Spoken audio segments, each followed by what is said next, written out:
Bro अब क्या करे। तुमने सुना ना अभीर भाई अभी क्या धमकी देकर गए हैं। नील कहता है बात तो तुम सही कह रहे हो, लेकिन अब इसमें मैं क्या कर सकता हूँ। लेकिन कुछ तो सोचो हमें इस मुसीबत से निकालने के लिए। विवेक कहता है। नील विवेक को शांत कराते हुए कहता है तो इतनी चिंता क्यों कर रहा है। अब जो होना है वो कल देखेंगे। चल चलकर आराम करते हैं। नील और विवेक भी वहां से अपने अपने रूम में चले जाते हैं।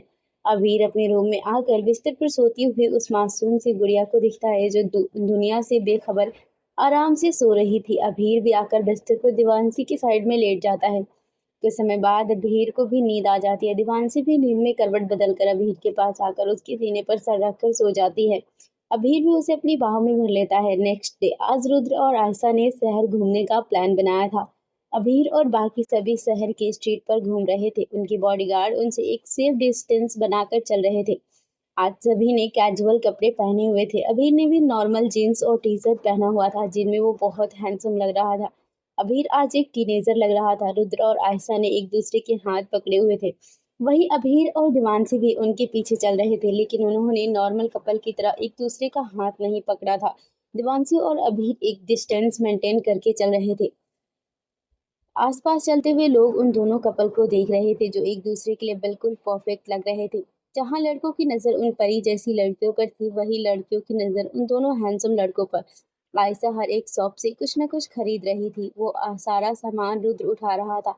रुद्र आयशा का पति कम कोली ज्यादा लग रहा था। आयशा ने दीवानसी को भी अपने पास बुला लिया था। आयशा दीवानसी को दुकान पर रखी चीजें दिखा रही थी। ऐसे ही एक दुकान पर आयशा को एक बैंगल पसंद आती है। वो शॉपकीपर से उसके बारे में पूछती है, लेकिन वो शॉपकीपर जर्मन बोल रहा था जिसे आयशा समझ नहीं पा रही थी और ना ही उस शॉपकीपर को इंग्लिश आती थी। आयशा अभी शॉपकीपर को समझाने की कोशिश कर रही थी, तभी दिवानसी आगे बढ़कर उस व्यक्ति से जर्मन में बात करने लगती है। दिवानसी को जर्मन में बात करता देख आयशा और पीछे खड़े रुद्र और अबीर हैरान थे। आयशा दिवानसी से पूछती है भाभी आपको जर्मन आती है। दिवानसी बस अपना सर हाँ में हिला देती है। भाभी आपको और कौन कौन सी भाषाएं आता है। आयशा एक्साइटेड में पूछती है। दिवानसी अपनी उंगलियों पर गिनते हुए कहती है मुझे 9 भाषाएं आती है। दिवानसी की ये बात सुन आयशा का मुंह तो खुला का खुला रह गया था। क्या भाभी आपको 9 भाषाएं आती है, फिर आपने कहाँ तक स्टडी किया है। आयशा कहती है। दिवानसी अपना सर नीचे झुकाते हुए कहती है मैं कभी स्कूल नहीं गई हूँ। मैंने अपनी पढ़ाई घर से ही कंप्लीट की है। अच्छा भाभी, तो फिर आप पहले कहाँ रहती थी। आयशा अपने क्यूरियोसिटी में पूछती है, लेकिन इस बार दीवानसी कोई भी जवाब नहीं देती तो आयशा भी उसे ज़्यादा सवाल नहीं करती। आयशा और दीवानसी आपस से अपनी शॉपिंग को कंटिन्यू करते हैं। इस बीच आयशा ने दीवानसी के लिए भी कई सारी चीज़ें खरीदी थी। आयशा अपनी खरीदी हुई सामान को रुद्र को पकड़ा रही थी। ये करते हुए दीवानसी भी उसे देख रही थी। दीवानसी अपने से थोड़ी दूर पर खड़े अभीर को देखती है। वो अपने हाथ में पकड़े सामान को देखती है। फिर अभीर की तरफ दिवानसी धीरे से चलते हुए अभीर के पास आती है। दिवानसी ने जो सामान खरीदा था उसका बैग अभीर के आगे कर देती है। दिवानसी की हरकत देख अभीर अपनी आईब्रो उठाकर उसे देखता है जैसे सवाल कर रहा हो भला मैं इस थैले का क्या करूं। दिवानसी अभीर की आंखों से ही रुद्र और आयशा की तरफ इशारा करती है जहां आयशा रुद्र को सामान पकड़ा रही थी और रुद्र उसके बैग उठा रहा था। अभीर उन्हें देख दिवानसी को घूर कर कहता है तो तुम चाहती हो रुद्र की तरह मैं भी तुम्हारा बैग उठाऊं। एम आई राइट। दिवान एक स्माइल के साथ अपना सर 2 बार हाँ में हिला देती है। दीवानसी की हाँ सुन अभीर चेहरे पर स्माइल लिए कहता है तुम चाहती हो मैं तुम्हारा बैग उठाऊं। अचानक अभीर अपनी आवाज हल्का तेज कर तुमने क्या मुझे तुम्हारा नौकर समझा है जो द अभीर सिंह ओबरॉय तुम्हारे बैग उठाएगा। अभीर की तेज आवाज सुन दीवानसी जल्दी से अपना सर ना में हिलाते हुए कहती है नहीं नहीं तो फिर तुमने ऐसा सोचा क्यों। अभीर दीवानसी के करीब बढ़ते हुए कहता है। दीवानसी हकलाते हुए कहती है ओ ओ हमें लगा जिस तरह रुद्र भैया बैग उठा रहे हैं उसी तरह आप भी। तुमने मुझे क्या कूली समझा है। अभीर दीवानसी की बात को बीच में काटते हुए कहता है नहीं। दीवानसी वापस अपना सर ना में हिला देती है। दीवानसी को अब अभीर से डर लग रहा था। पता नहीं अभीर वापस से उस पर गुस्सा करे। वो वहां से भागकर वापस रुद्र और आयशा के पास आ जाती है। दीवानसी को भागता देख अभीर के चेहरे पर स्माइल आ जाती है और अपने मन में कहता है पागल लड़की। दीवानसी किस तरह भाग कर आने पर आयशा उससे पूछती है भाभी आपको क्या हुआ, अब भाग क्यों रही है। अब दीवानसी उन्हें क्या जवाब देती कि वो एक डेविल से बचकर भाग रही है जो उन्हीं का बचपन का दोस्त है। दीवानसी अपना सर ना में हिला देती है। बाकी सभी अपना घूमना फिरना फिर से स्टार्ट करते हैं। बहुत देर तक घूमने के बाद वो सभी वापस चलने का फैसला करते हैं। रुद्र और आयशा आगे जाकर एक जगह पर एक कार के पास रुकते हैं। अभीर और दीवानसी का इंतजार करने लगते हैं। कुछ समय बाद अभीर भी उनके पास लौट आता है। अभीर को अकेला देख आयशा अभीर से सवाल करती है, अभीर तुम अकेले क्यों हो और भाभी कहाँ है? आयशा का सवाल सुन अभीर कहता है, क्या मतलब? देवांशी कहाँ है? वो तुम्हारे साथ ही तो थी। नहीं, भाभी हमारे साथ नहीं है, हमें लगा वो तुम्हारे साथ है, रुद्र कहता है। रुद्र और आयशा की बात सुनकर अभीर का दिमाग खराब होने लगा था। वो तुरंत अपनी जेब से अपना मोबाइल निकाल अपने गार्ड्स को फोन कर दिवांशी को ढूंढने को कहता है। अभीर और रुद्र भी दिवांशी को ढूंढने के लिए चले जाते हैं। आयशा से उन्होंने वापस कार के पास उनका वेट करने के लिए कह दिया था। वो जिस रास्ते से आए थे, अभीर दिवांशी को ढूंढने के लिए वापस उसी रास्ते पर निकल जाता है। रुद्र वहां से दूसरे रास्ते पर चला जाता है। अभीर दिवांशी को हर जगह ढूंढ रहा था, लेकिन उसे दिवांशी कहीं भी नहीं मिल रही थी। बहुत देर तक दिवांशी को ढूंढने के बाद जब अभीर को कुछ समझ नहीं आता तो एक जगह पर खड़ा होकर आसपास देखने लगता है। तभी उसकी जेब में रखा मोबाइल रिंग करता है। अभीर कॉल उठाकर अपने कान से लगा लेता है। दूसरी तरफ से कुछ कहा जाता है, जिसे सुनकर अभीर कॉल कट कर देता है। इंडिया मुंबई में रियांश की आज एक ब्लाइंड डेट थी। इस वजह से वो एक 5 स्टार होटल आया था। साथ ही कंपनी के कुछ काम था तो वो मीर को भी अपने साथ लाया था। ये डेट रियांश के लिए दादी ने ही अरेंज की थी, क्योंकि अब उनके दोनों पोतों की शादी तो हो चुकी थी और जो बचा था वो था रियांश। इसीलिए उसकी भी शादी जल्द से जल्द करना चाहती थी। जिसके साथ डेट थी वो लड़की अभी तक आई नहीं थी। वो अभी उसी का इंतजार कर रहे थे। तभी उन्हें पीछे से किसी की जानी पहचानी आवाज सुनाई देती है। रियांश और मिहिर पलटकर देखते हैं तो उनके पीछे महक खड़ी थी। उसने आज भी रोजाना की तरह मेकअप और शॉर्ट ड्रेस पहनी हुई थी। महक महक को देखकर मिहिर तो अपना चेहरा छिपाने की कोशिश करने लगता है, लेकिन रियांश के दिमाग में एक आइडिया आ चुका था। महक आकर उनके सामने चेयर पर बैठ जाती है। वो मिहिर की तरफ प्यार भरी नजरों से देखते हुए हाय करती है, लेकिन महक को देख मिहिर का तो मुंह बन चुका था। रियांश एक स्माइल के साथ महक से कहता है, हाय महक, तुम कैसी हो? रियांश के कहने पर महक फाइनली अपनी नजरें मिहिर से हटाकर रियांश को देखती है। रियांश, आई एम फाइन, तुम कैसे हो? मैं भी ठीक हूँ। महक, क्या तुम मेरी एक छोटी सी मदद कर सकती हो? हाँ रियांश, बताओ ना, मैं कैसे तुम्हारी मदद कर सकती हूँ? महक कहती है। महक को क्या है ना, आज मेरी एक ब्लाइंड डेट है, तो क्या तुम मेरी गर्लफ्रेंड बनने का नाटक कर सकती हो? रियांश की बात सुन मिहिर अपनी आंखें बड़ी कर उसे देखता है। तभी रियांश मिहिर के पेट में कीवनी मारकर महक को मनाने का इशारा करता है। रियांश की कीवनी मारने पर मिहिर घूर कर उसे देखता है, लेकिन उसके इशारे को समझकर वो चेहरे पर जबरदस्ती मुस्कान लाते हुए कहता है, हाँ महक प्लीज, क्या तुम रियांश की नकली गर्लफ्रेंड बनने का नाटक कर सकती हो? तुम्हें बस उस लड़की को कैसे भी करके भगाना है। मिहिर, तुम्हें प्लीज कहने की कोई जरूरत नहीं है, तुम्हारे लिए तो जान भी हाजिर है, तुम बस हुक्म तो करो। महक अपनी चीन को अपने हाथों पर टिकाकर बड़े ही प्यार से मिहिर से कहती है। कुछ समय में वो लड़की भी आ जाती है जिसके साथ रियांश की डेट थी। लड़की ने एक बहुत ही सुंदर सी पीली साड़ी पहनी हुई थी। बालों में एक साइड हेयर पिन लगाकर उन्हें खुला छोड़ा हुआ था। चेहरे पर लाइट मेकअप, कानों में मीडियम साइज झुमके, वो बहुत सुंदर लग रही थी।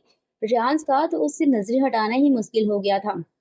वो लड़की रियांश के पास आकर एक स्माइल के साथ कहती है, अगर मैं सही हूँ तो आप रियांश मेहरा है।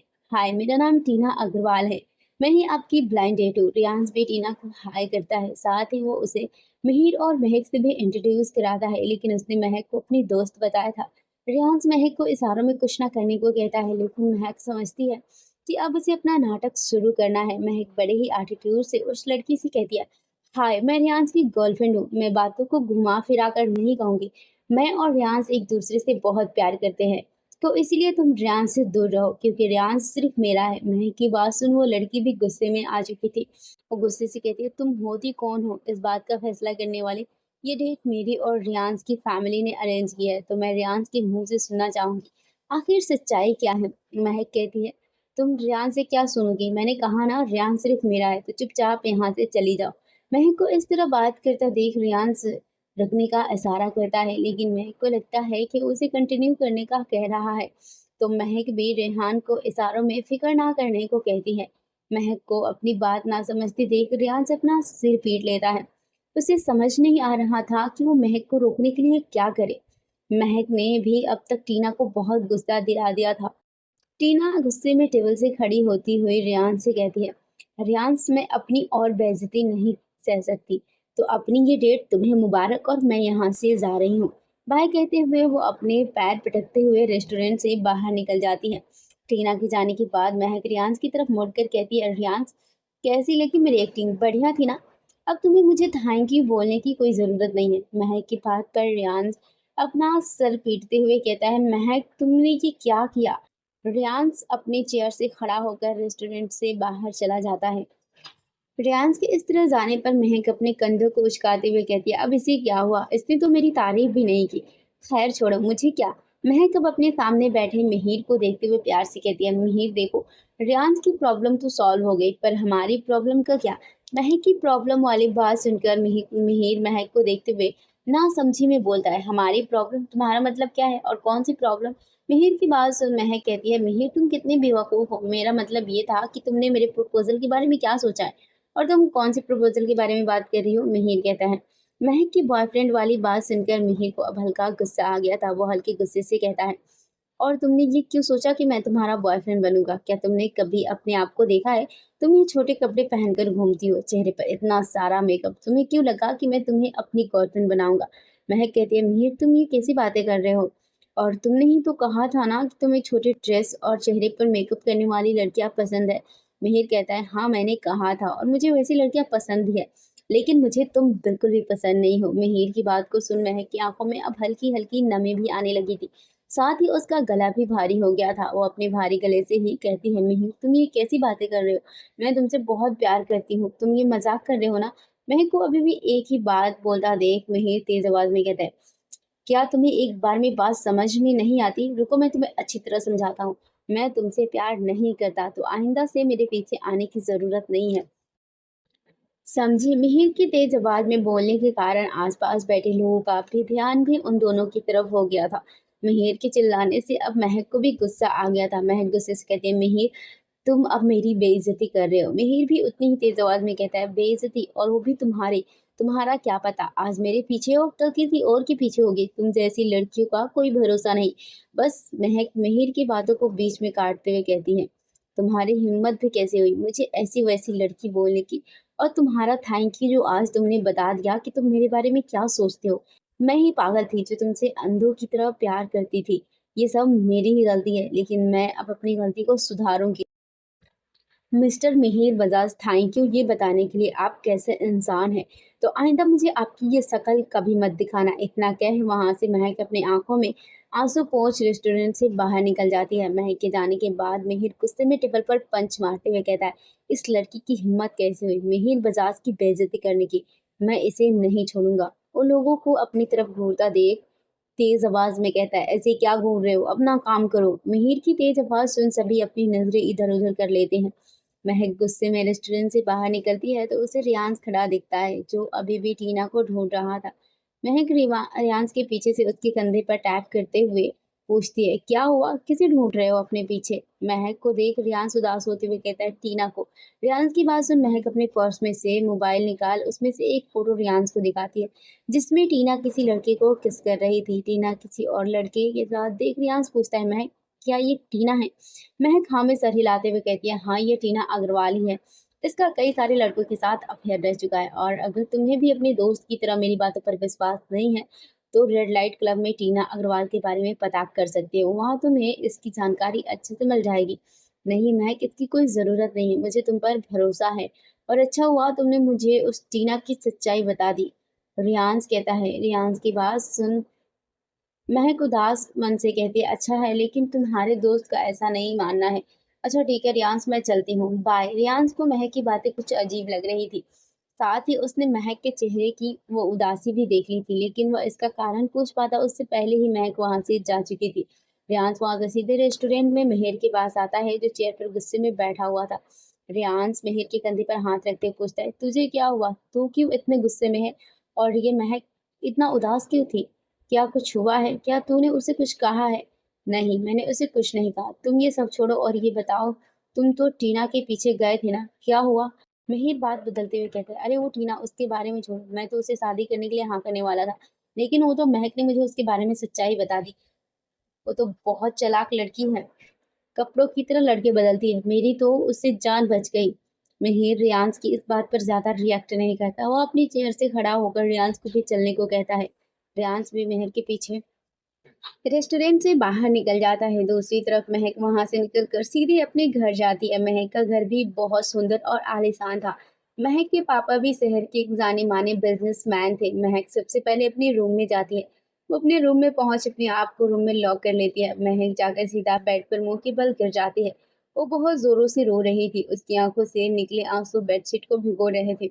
बहुत देर तक रोने के बाद महक बेड से खड़ी होकर मिरर के सामने अपने आंसू पोंछते हुए कहती है, नहीं महक, तो इस तरह नहीं रो सकती, वो भी उस इंसान के लिए जिसे तेरी कदर ना हो। बस अब बहुत हो चुका। मैं ही पागल थी जो उस मिहिर बजाज के लिए अपने आप को बदल रही थी। उस मिहिर की नजरों में अच्छा बनने के लिए महक तो अपने आप को तो भूल ही गई। लेकिन नहीं, अब मैं वापस से पुरानी वाली महक बनूंगी। महक वहां से सीधा बाथरूम में चली जाती है। कुछ समय बाद महक फ्रेश होकर बाथरूम से बाहर आती है। वो जाकर अपना वार्डरोब ओपन करती है। उसमें बहुत सारे वेस्टर्न कपड़े रखे हुए थे। महक वो वार्डरोब बंद करके दूसरा वार्डरोब खोलती है। उसमें बहुत सारे इंडियन कपड़े थे। महक उनमें से एक ब्लू कलर का सूट बाहर निकालती है, साथ ही एक वाइट कलर की चुनरी भी। महक जाकर ड्रेसिंग टेबल के सामने खड़ी हो जाती है, लेकिन वो अपने चेहरे पर मेकअप नहीं करती। वो अपनी आंखों में हल्का सा काजल और लिपस्टिक लगाती है। इस समय महक उस पहले वाली महक से बिल्कुल अलग लग रही थी, जो महक के पीछे भाग रही थी। इस समय जो महक आईने के सामने थी, वो असली महक थी, जो इन कुछ बीते समय में वो कहीं खो गई थी। लेकिन अब वो असली महक वापस आ चुकी थी। किसी की कॉल आने पर अबीर अपनी जेब से अपना मोबाइल बाहर निकालता है। उधर दूसरी तरफ से अबीर से कुछ कहा जाता है, जिसे सुनने के बाद अबीर कॉल कट कर देता है। कुछ समय बाद अबीर एक जगह पर खड़ा था और उसके सामने बहुत भीड़ थी। अबीर गौर से उस भीड़ को देख रहा था। तभी अबीर के पास एक गार्ड आकर उसके कान में कुछ कहता है, जिसे सुनने के बाद अबीर अपने कदम उस भीड़ की तरफ बढ़ा देता है। अबीर के लिए उसके गार्ड रास्ता बना रहे थे। आसपास मौजूद सभी लोग अबीर को देख रहे थे और पहचानने की कोशिश कर रहे थे कि आखिर ये मजबूत पर्सनालिटी वाला शख्स कौन है। अबीर उस भीड़ से होते हुए जब अंदर पहुंचता है तो उसकी नजर रोड की साइड में बैठी हुई दीवानजी पर जाती है, जिसे चारों तरफ से गार्ड्स ने प्रोटेक्ट किया हुआ था और वहां मौजूद किसी को भी दीवानजी के पास नहीं जाने दे रहे थे। अबीर अपनी पॉकेट में हाथ डाल दीवानजी के सामने खड़ा हो जाता है। दीवानजी जो अपना सर नीचे किए हुए बैठी थी, जब उसे महसूस होता है कोई उसके सामने खड़ा है तो अपना सर ऊपर उठा के सामने देखती है। इस समय दीवानजी की आंखों में आंसू थे, जो किसी भी पल उसकी आंखों से बहने के लिए तैयार थे। देवांशी को इस तरह देख अबीर को भी बहुत बुरा महसूस हो रहा था। देवांशी जब अपने सामने अबीर को देखती है तो अपने हाथों में पकड़ा हुआ सामान छोड़कर सीधा ही अबीर के गले लगा लेती है। देवांशी ने ये सब इतना जल्दी किया था कि अबीर कुछ समझ पाता उससे पहले ही देवांशी उसके गले लगी हुई थी। जब देवांशी रुद्र और आयशा के साथ घूम रही थी, तभी देवांशी की नजर साइड में एक शॉप पर जाती है। देवांशी जाकर उस शॉप पर सामान को देखने लगती है, लेकिन रुद्र और आयशा का देवांशी पर ध्यान न होने के कारण वे दोनों आगे निकल जाते हैं। देवांशी जब पलट कर पीछे देखती है तो उसे कोई दिखाई नहीं देता। ये देख देवांशी घबराने लगती है। आसपास सभी को ढूंढने की कोशिश करती है, लेकिन उसे कोई नहीं मिलता। वो समझ जाती है कि वो अब खो चुकी है। ये सोच देवांशी को और ज्यादा डर लग रहा था। फ्लैशबैक एंड देवांशी की अचानक गले लगने से अभीर को अपनी पूरी बॉडी में एक करंट महसूस हुआ था।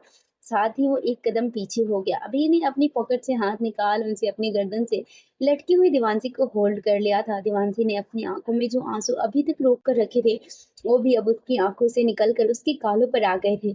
अभीर ने भी ये महसूस कर लिया था कि देवांशी रो रही है, जिससे उसकी पकड़ देवांशी के ऊपर और भी टाइट हो गई थी। साथ ही वो देवांशी को कंफर्ट करने के लिए अपने एक हाथ को देवांशी के बालों में फेर रहा था। देवांशी अभीर के गले लगे हुए ही रोते हुए कहती है, हम बहुत डर गए थे, हम यहाँ खो गए थे और हमें एक पल के लिए तो लगा आप भी हमें छोड़कर चले गए हैं। अभीर देवांशी के सर को सहलाते हुए कहता है, बस बस मैं आ गया हूँ ना, तो रोना बंद करो, चलो सब हमारा इंतजार कर रहे होंगे। अभीर देवांशी को अपने से अलग करता है। अभीर कार्ड्स को नीचे पड़ा हुआ सामान उठाने को कहता है। अभीर देवांशी का हाथ अपने हाथों में लेता है और उसे अपने साथ कार तक ले जाने लगता है। गार्ड भी तुरंत भीड़ में से उनके लिए रास्ता बनाने लगते हैं। देवांशी अभीर के पीछे चलते हुए उन दोनों के हाथों को देख रही थी। देवांशी का हाथ अभीर के बड़े हाथ में किसी बच्चे के हाथ जैसा लग रहा था। साथ ही देवांशी को अपने हाथ में हल्की गर्माहट भी महसूस हो रही थी, जो उसके दिल को भी गर्म पहुंचा रही थी। रुद्र और आयशा देवांशी से उसके बारे में पूछने लगते हैं, लेकिन अभीर उन्हें शांत कर सारी बात बता देता है। सबको समझ जाने के बाद रुद्र और आयशा को भी तसल्ली होती है। इसके बाद वो चारों अपनी गाड़ी में बैठ वहां से वापस बेलाग के लिए निकल जाते हैं। इस बीच देवांशी ने कार के भीतर भी अभीर का हाथ नहीं छोड़ा था। वो चारों अपने कमरे में आराम करने के लिए चले जाते हैं, क्योंकि उनका आज रात को मूवी देखने का प्लान था। शाम के समय वो वहां से मूवी देखने के लिए मूवी थिएटर चले जाते हैं। आज विवेक और नील भी उनके साथ ही मौजूद थे। सिक्योरिटी पर्सन से उन्होंने पहले ही पूरे थिएटर को बुक कर लिया था। अबीर और देवांशी एक अलग सेपरेट पर्सन में थे, जहाँ से वो साफ-साफ मूवी देख सकते थे और उन्हें कोई डिस्टर्ब करने वाला भी नहीं था। इसी तरह रुद्र और आयशा भी अलग जगह पर्सन में थे और विवेक और नील भी। वो पहले एक हॉरर मूवी देखने वाले थे, उसके बाद रोमांटिक मूवी। ये प्लान विवेक का था, जिससे देवांशी और अबीर हॉरर मूवी के कारण डर की वजह से एक दूसरे के करीब आएंगे और फिर रोमांटिक मूवी देखकर उनके बीच का प्यार बढ़ेगा। सबसे पहले हॉरर मूवी स्टार्ट होती है। बड़े गौर से मूवी देख रहे थे। मूवी में जैसे ही भूत वाला सीन आता है, देवांशी डर से अबीर के हाथ को पकड़ लेती है। जैसे जैसे मूवी आगे बढ़ रही थी, देवांशी की पकड़ अबीर के हाथ पर टाइट होते जा रही थी। अबीर भी लगातार देवांशी की हरकतों को देख रहा था। देवांशी को जब डर लगता तो अपनी आंखों पर हाथ रख लेती, थोड़ी देर बाद आंखों से अपना हाथ हटाती, लेकिन डर लगने पर वापस अपनी आंखें बंद कर लेती। अबीर गौर से देवांशी की इन सभी हरकतों को देख रहा था। देवांशी ये छोटी-छोटी चीज़ें करती हुई बहुत क्यूट लग रही थी। रुद्र और आयशा की तरफ का माहौल कुछ अलग ही लग रहा था। उनके चेहरे के एक्सप्रेशन एकदम नॉर्मल थे। नील और विवेक के पोर्शन में अलग नौटंकी चल रही थी। विवेक बिल्कुल किसी छोटे बच्चे की तरह भूत देखकर डर रहा था और बार-बार नील से चिपक रहा था। विवेक के बार-बार चिपकने पर नील के चेहरे पर चिढ़ दिखाई दे रही थी। हॉरर मूवी खत्म होने के बाद अब रोमांटिक मूवी चलाई जाती है। रोमांटिक मूवी में इंटीमेट सीन देख अभीर अपना चेहरा दूसरी तरफ घुमा लेता है। उसे मूवी में किसिंग सीन देखकर बहुत अजीब लग रहा था। देवांशी की हालत देखने के लिए अभीर अपना चेहरा हल्का सा घुमाकर देवांशी की तरफ देखता है, लेकिन अभीर ये देखकर शॉक हो जाता है कि देवांशी पूरे ध्यान से मूवी को देख रही थी। मूवी में किसिंग सीन आने पर देवांशी ने एक बार भी अपनी पलकें नहीं झपकाई। अभीर सोचता है ये लड़की कितनी बेशर्म है, कैसे उन्हें किस करते हुए देख रही है, क्या इसे अजीब नहीं लग रहा। वहीं रुद्र और आयशा की तरफ का माहौल बहुत गरमाया हुआ था। वो दोनों एक दूसरे को पैशन किस कर रहे थे। उनकी जेब एक दूसरे में उलझी हुई थी। रुद्र के हाथ आयशा की पूरी बॉडी पर चल रहे थे। आयशा धीरे धीरे मौन कर रही थी। नील और विवेक तो मूवी देखते हुए नींद में सो गए थे। कुछ समय बाद जब मूवी खत्म होती है तो उन दोनों की नींद खुलती है। आयशा और रुद्र भी अपने पेशेंट मूवमेंट से बाहर आते हैं। दीवानसी भी स्माइल के साथ अबीर को देखते हुए कहती है, आपने देखा और मूवी कितनी अच्छी थी और उसका हीरो कितना हैंडसम था। अबीर जो दीवानसी की बातों पर ध्यान नहीं दे रहा था, दीवानसी के मुंह से फिल्म के हीरो की तारीफ सुन उसे हल्का सा गुस्सा आने लगा था। दीवानसी का किसी दूसरे मर्द की तारीफ करना अबीर को गुस्सा दिला रहा था। अबीर भी देखने में किसी हीरो से कम सुंदर नहीं था। वो दीवानसी से कुछ कहता, लेकिन उसकी आगे की बात सुन तो अबीर का गुस्सा और बढ़ गया। मैं चाहती हूँ मुझे भी कोई ऐसा ही हीरो मिले जो मुझे सारी मुसीबतों से बचाए। दीवानसी ने ये बात बहुत खुशी से कही थी। शायद ये उसकी उस अतीत के कारण था, इसीलिए वो अपनी लाइफ में किसी ऐसे पर्सन को चाहती थी जो हमेशा उसका साथ दे, हमेशा उसके साथ रहे, बिल्कुल फिल्म के हीरो की तरह। अबीर जो अपने गुस्से को शांत कर रहा था, दीवानसी की ये बात सुनकर उसका गुस्सा अब फूट चुका था। अबीर गुस्से में दीवानसी के मुंह को पकड़ते हुए कहता है, खबरदार जो तुम्हारे इस मुंह से किसी दूसरे मर्द के बारे में एक भी शब्द और निकला तो मुझसे बुरा कोई नहीं होगा, समझी। तो आगे कुछ भी बोलो तो सोच समझ कर बोलना। अबीर ये नहीं जानता था, लेकिन दीवानसी की ये बात उसकी जिंदगी में कोई दूसरा पर्सन हो जो उसकी केयर करे, ये बात अबीर को गुस्सा दिला रही थी। शायद अबीर जेलस फील कर रहा था, लेकिन अबीर के इस छोटे से एक्ट ने उनके बीच बढ़ते रिश्ते को फिर से वहीं ला दिया था जहां वो पहले था। देवांशी का मुस्कुराता चेहरा फिर से डर से भर गया था, जो कि अभीर के कारण था।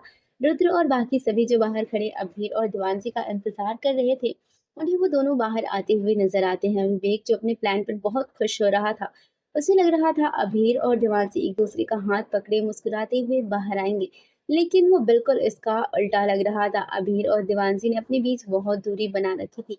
जहाँ अभीर के चेहरे पर गुस्सा था, वहीं देवांशी के चेहरे पर उदासी। वो दोनों आकर सीधा कार में बैठ जाते हैं। उन दोनों को इस तरह शांत देख विवेक अपनी साइड में खड़े नील से कहता है, अरे ये भाई भाभी को क्या हुआ, इन दोनों का चेहरा ऐसा क्यों हो रहा है जैसे इनके बीच लड़ाई हुई है। नील कहता है, मुझसे क्या पूछ रहा है, ये तेरा प्लान था ना, हॉरर फिर रोमांटिक मूवी देखने का, तो तुझे मालूम होगा ना क्या हुआ है। विवेक कहता है, प्लान तो मेरा बिल्कुल सही था, भाई और भाभी को पास लाने का, लेकिन मुझे लगता है अभी भाई के खड़ूस नेचर की वजह से ही कुछ हुआ है। तभी तो तूने देखा ना भाभी कितना उदास थी, पक्का उन्होंने भाभी को डांट दिया होगा। नील कहता है, लगता तो मुझे भी है, जरूर अभीर भाई ने ही कुछ किया होगा। नील और विवेक की बातों से चिढ़ते हुए रुद्र कहता है, तुम दोनों अपनी बकवास बंद करो, एक काम तो तुमसे होता नहीं है और बातें इतनी बड़ी बड़ी करते हो। अब चलो और चलकर चुपचाप गाड़ी में बैठो, ओके। रुद्र आयशा को लेकर कार में बैठ जाता है। नील और विवेक भी अपनी कार में बैठ जाते हैं। कुछ ही समय में उनकी कारें वहां से निकल जाती है। अबीर की कार में देवांशी बैक सीट पर फिर से अबीर से दूर बैठी हुई थी। अबीर और देवांशी के बीच जो कुछ दूरियां कम हुई थी वो फिर से बढ़ गई थी। रुद्र की कार में आयशा ने अपना सर रुद्र के कंधे पर रखा हुआ था। मूवी के समय रुद्र की गई हरकतों की वजह से आयशा बहुत थक गई थी, जिस कारण उसकी पलकें भारी हो रही थी। कार के रुकते ही अभीर कार से बाहर निकलता है। अभीर के पीछे देवांशी भी कार से बाहर निकलती है। कुछ ही समय में उनकी कार बिला पहुंच जाती है। रुद्र अपनी गोद में आयशा को उठाए हुए कार से बाहर आता है। इतनी देर में आयशा गहरी नींद में सो चुकी थी। नील और विवेक भी कार से बाहर निकलते हैं। वो दोनों सोने के लिए सीधे अपने कमरे में चले जाते हैं। रुद्र भी आयशा को लेकर अपने रूम में चला जाता है। रुद्र आयशा को आराम से बिस्तर पर सुलाता है। वो उसे कंबल से कवर करके दूसरी तरफ से आकर खुद भी बेड पर लेट जाता है। रुद्र आयशा को अपनी बाहों में भर अपनी आंखें बंद कर लेता है। नींद में ही रुद्र को महसूस कर आयशा के चेहरे पर स्माइल आ जाती है। वो अपने आप को रुद्र की बाहों में कंफर्टेबल कर सो जाती है। अबीर और दीवानसी भी अपने रूम में चले जाते हैं। अबीर रूम में आते ही बालकनी का दरवाजा खोल बालकनी में चला जाता है। अबीर के इस तरह जाने से देवांशी को लगता है अबीर उस पर अभी भी गुस्सा है। इस कारण देवांशी सोफे पर सोने का फैसला करती है। देवांशी एक कंबल लेकर आकर सोफे पर लेट जाती है। अबीर बाहर बालकनी में खड़े होकर अपने गुस्से को शांत करने के लिए सिगरेट पी रहा था। जब अबीर का गुस्सा थोड़ा शांत होता है तो वह अंदर आता है, लेकिन देवांशी को सोफे पर सोता देख अबीर का गुस्सा फिर बढ़ जाता है। अबीर गुस्से से देवांशी से कहता है, तुम्हें सोफे पर सोने के लिए किसने कहा? अबीर की गुस्से से भरी आवाज सुन देवांशी तुरंत उठकर बैठ जाती है। देवांशी डरते हुए अबीर को देखकर कहती है, ओ आप गुस्से में थे तो मुझे लगा। अबीर देवांशी की बात को बीच में काटते हुए कहता है, मुझे लगा? तुम्हें क्या लगा? अब तो तुम्हारा दिमाग बहुत चल रहा है, लेकिन बोलते समय तुम्हारा ये दिमाग कहाँ चला जाता है? अब अपना ये छोटा सा दिमाग चलाना बंद करो और चुपचाप आकर बेड पर सो जाओ।